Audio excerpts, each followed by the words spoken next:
Hello. కానముకు కథావచనం, మోహనవచనం, పరిజ్ఞాన హితబాండం.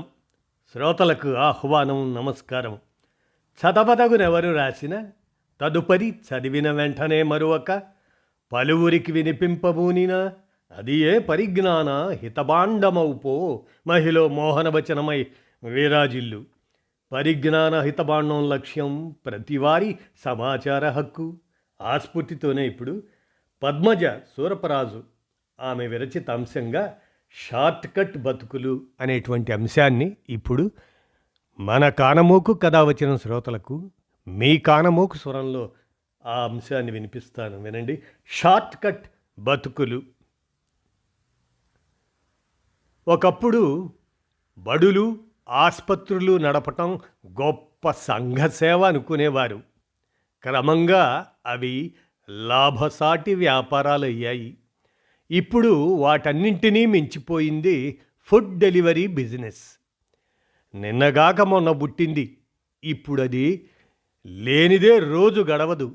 ఎంత డిమాండ్ లేకపోతే ఆన్లైన్ ఫుడ్ డెలివరీ మార్కెట్ ఈ ఏడాది దాదాపు 4,00,000 కోట్ల రూపాయలకు చేరుతుంది. కేవలం 10 నిమిషాల్లో కోరిన తిండి వేడివేడిగా ప్లేట్లోకి వస్తుందనే వాగ్దానం తాలూకు ఆకర్షణ కదూ దీనికి కారణం. నేను ఇటాలియన్ ఆర్డర్ చేసుకుంటున్నాను, నీకేం పెట్టాలి అని భార్య. నాకు రాగి సంకటి విత్ ఉల్లికారం భర్త. పిల్లలకు పిజ్జానో బర్గరో కాదంటే పాస్తా నూడిల్సు. ఇక్కడ కూడా మల్టిపుల్ చాయిస్ ఉందండోయ్. పసికందులకు ఫారెక్స్, సెరిలాక్ పంపే యాప్ కూడా రావచ్చు త్వరలో. వండేదొకరు, అమ్మేదొకరు, తెచ్చేదొకరు, తినేదొకరు.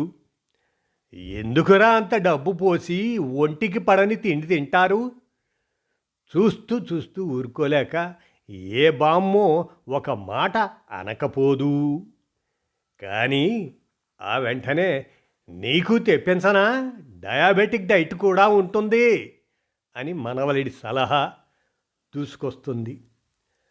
పప్పు, కూర, నోటికి వర్రగా ఒక రోటి పచ్చడి, పెద్దవాళ్లకు ముద్ద చల్లగా జారిపోవడానికి సాంబారో రసమో, ఆఖరున కమ్మని పెరుగు.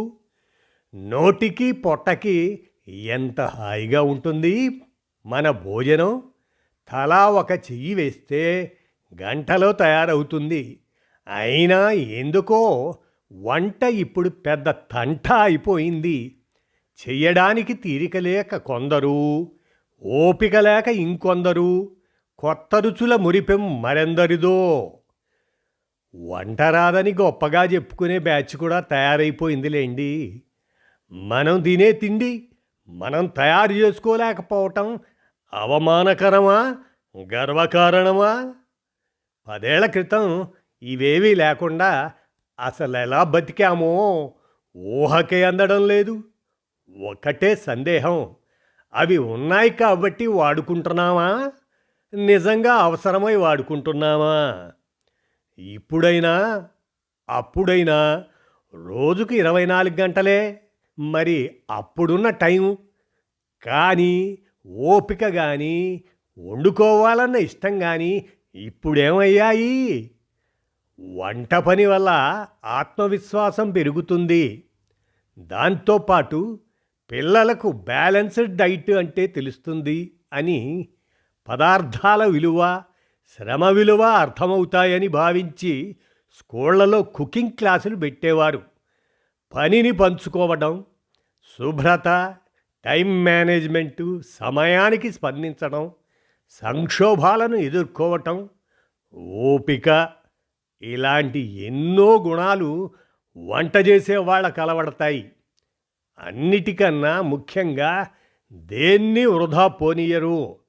ఇవేవీ తెలియకుండా 10 నిమిషాల్లో పదార్థాలు పళ్ళెంలోకి రావడమే చూసిన పిల్లలు ఏం నేర్చుకుంటారు అంటూ పద్మజ సూరపరాజు గారు అందజేసినటువంటి షార్ట్కట్ బతుకులు అనేటువంటి ఈ అంశాన్ని మీ కానమోకు కథావచనం శ్రోతలకు మీ కానమోకు స్వరంలో వినిపించాను.